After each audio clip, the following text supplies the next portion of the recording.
Kudana ndi munthu sizikutanthauza kuti sazapambana moyo uno kapena kuti ndiotembereredwa ayi. Komanso ukadana ndi munthu sizikutanthauza kuti Mulungu anadana nayenso ameneyo ayi. Amene unadana naye ndi iweyo. Ndi chifukwa chake pa dziko lino ambiri ali munsinga, ambiri mtima wawo udakhozoboka ukupweteka chifukwa chimene ankalingalira pa nzawoyo sichinachitike. Ankaganiza kuti mmene iwowo adana ndi ameneyo ndiye kuti basi zake sizizayenda, basi moyo wake uzakhala okanika mpaka na kalekale. Ayi, sichoncho. Tere kutoko anthu akamaona adani wawo akupambana moyo uno, mtima umakhozoboka, umachoka mchimake, amafuna kuti mmene adana nawo ndiye kuti zawo zisazayendenso. Alipo wanthu wena amene adawasiya akazi wawo, ndi atawasiya ankaganiza kuti avutika kwambiri mmoyo uno. Adayiwala kuti Mulungu amakonda aliyense.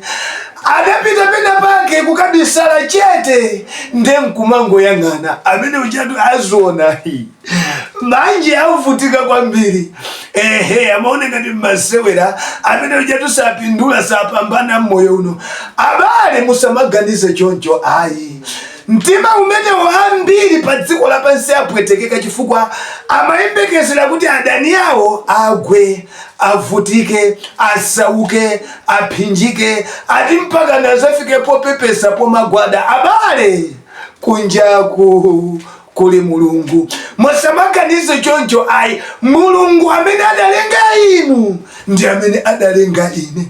Mulungu amene adalenga ine ndi amene adalenga awa, ndi amene adalenga awo, ndi amene adalenga aja, ndi amene adalenga tonsefe. Ndiye inu kudana ndi munthu sizikutanthauza kuti munthu yonso wadana ndi Mulungu ayi. Mwadana ndinu anthu awiri, koma Ambuye atikonda chikondere. Atangosiyana ndi amunawo koma ndi kudali kusimbwa manje, kudali tukulankhula zambiri. Amene uchatu sangakale popanda ineyo, amene uchanga mpirire ni ndani, amene uchasa kudali kulankhula zambiri. Mukamalankhula muzisamala chifukwa tsimuziwe chimene Mulungu adayika panzanuyo. Ndiye pali kagulu kena ka wanthu kamafuna kuti mdani wawo, mdani wa iwowo akhaleso mdani wa nzawo. Ati akhaleso mdani wa ine. Abale, musamapange masewera amene chifukwa udani sagawana. Mwadimvesa kodi. Tateni tuwerengeni buku la 1 Akorinto chapter yake cha 3 verse yake ya namba 21. Mawu a Mulungu ndipo akuti, chifukwa chake palibe mmodzi azitamande mwa anthu pakuti zinthu zonse nzanu. Akuti chifukwa chake palibe munthu ngakhale mmodzi amene azitamandire, chifukwa zinthu zonse ndi za Ambuye. Zinthu zonse ndi za Ambuye. Zinthu zonse ndi za Ambuye. Musamazuze mtima wanu. Kunali kwabwino muyanjane ndi anzanu, muyanjane ndi amunanu, muyanjane ndi akazanu, muyanjane ndi abwananu, muyanjane ndi wantchito wanu, muyanjane ndi abale anu. Chifukwa inu muzingosausika mu mtima pomawaganizira zoyipa kuti Mulungu awakanthe, Mulungu ati awawononge, koma sizitheka. Chifukwa Mulungu ndi wachikondi, amakonda wina aliyense. Sizithekayi. Akuti amene uchatu tasiyana utumike, amene uchatu azona sakapambana tu. Inu kodi ndi Mulungu? Inu ndinu wa mwamba. Inu ndinu amene mumapereka moyo. Inu ndinu amene mumapereka mpweya.